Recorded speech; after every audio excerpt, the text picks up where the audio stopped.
আমার এমন বাক্য কবে হইল নারায়ণে চলেছেন বৃন্দাবনের দিকে যেমন করে যাচ্ছেন আমার এমন বাক্য কবে হবে হরিবল হরিবল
করছেন না শুনুন আস্তে আস্তে অনিতা এসেছে বগুড়া থেকে মন কিশোর এসেছে বগুড়া থেকে আমি তো গোবিন্দশ্রী থেকে এসেছি দেবাশিস গ্রাম আচ্ছা আস্তে আস্তে মায়েরা বোনেরা যারা আছেন আপনাদের আজকে আমি এক মন্ত্র শিখিয়ে দিয়ে যাব আস্তে কথাইও না কি মন্ত্র জানেন আমি যখন রাসলীলা শিখতে যাই রাজীব বিশ্বাসের কাছে আমার গুরুদেব সাতক্ষীরায় উনি আমার একটা মন্ত্র শিখিয়ে দিয়েছেন এটা ছাত্র হিসেবে শুধু আমারে দিয়েছেন হয়েছে তুমি কীর্তনে দাও তোমারে শিখাইয়া দিলাম একদম ফিরি ফিরি আমি এই মন্ত্রটা আপনাদের শিখিয়ে দেব এক সপ্তাহ যদি কেউ জপে তাহলে খুব কাজে লাগবে তবে কি মন্ত্র কি জন্য এটা আমি বলছি তবে এই মন্ত্রটা এখানেই নিতে হবে আসরে ওই বাড়িতে যাওয়ার পরে যদি আমাদের ধরেন যে মন্ত্রটা শিখিয়ে দাও ওইখানে গেলে আর কাজ হবে না এই আসরে মন্ত্রটা নিতে হবে বুঝতে পেরেছেন আমি একদম ফিরি ফিরি মায়েরা বোনের আপনাদের কাছে আমি দিয়ে যাব কি মন্ত্র যাবেন আস্তে যদি স্বামী স্ত্রীর মধ্যে যদি ঝগড়া হয় যে স্বামী বাজারে গেলে বড় লাঠি নিয়ে আসে ওই স্বামী আর লাঠি নিয়ে আসবে না লাঠির পরিবর্তে বাদাম আর মিষ্টি নিয়ে আসবে বুঝতে পেরেছেন একদম ফিরি আপনাদের শিখাবো এর বিনিময়ে একটা টাকাও আমার দেওয়া লাগবে না কারণ রাত্রেবেলা কোনো আসন নাই একদম ফিরি দিয়ে দেবে আপনাদের শিখাবো ঠিক আছে তারপরে মাঝে মাঝে একটু করতালি করবেন একটু হরিবল নারদমুনি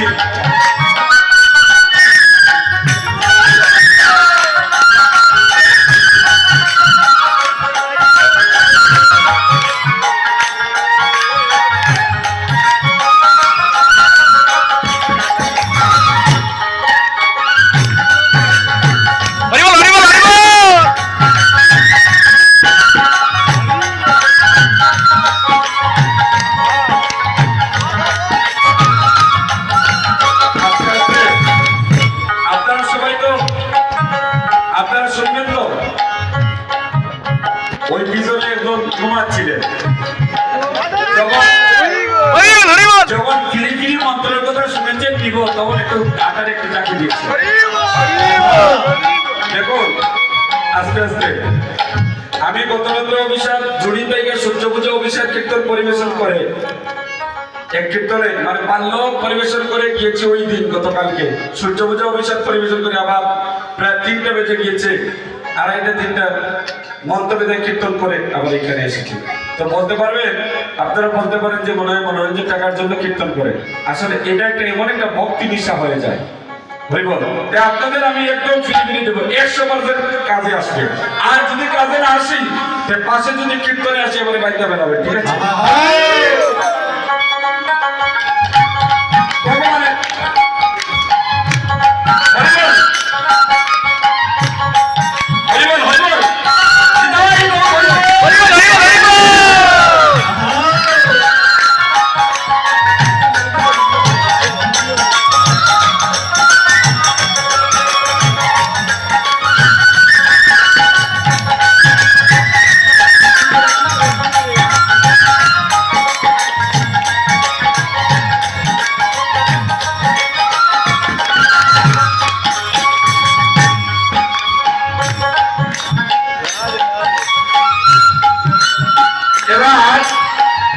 নারদমুনি ভগবানের কাছে দেখতে পেলে